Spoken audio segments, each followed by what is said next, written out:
Why did you have to put in a new gas tank?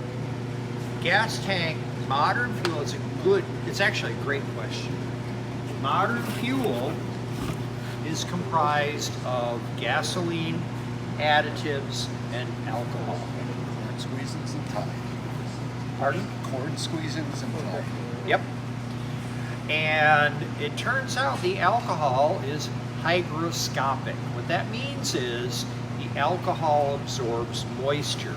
Back in the day, when we would drive, those of us who lived in a winter climate, every now and then fuel would get water in it, the water would freeze in the lines, and you couldn't drive the car. So what you would do is you would buy something called heat, H-E-E-T. And heat was what we'd call white gas, which was methanol. Mm-hmm. And you'd pour it in the tank, and the methanol would combine with the water, and you could burn it. So you'd end up burning the moisture that was in the tank, would actually get through the system.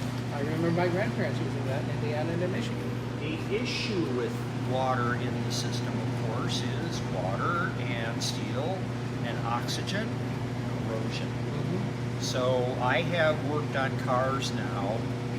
I'm thinking specifically of a 1973 Chrysler Newport, where the gas tank was so bad it had pinholes at the fuel line. You know, and then there were several of them over a range of about 10 inches or so. And the inside of the tank was disgusting. So we're going to see more of that as time goes by, because gas tanks in this vintage vehicle are metal. Modern gas tanks are plastic, and the plastic tanks don't corrode.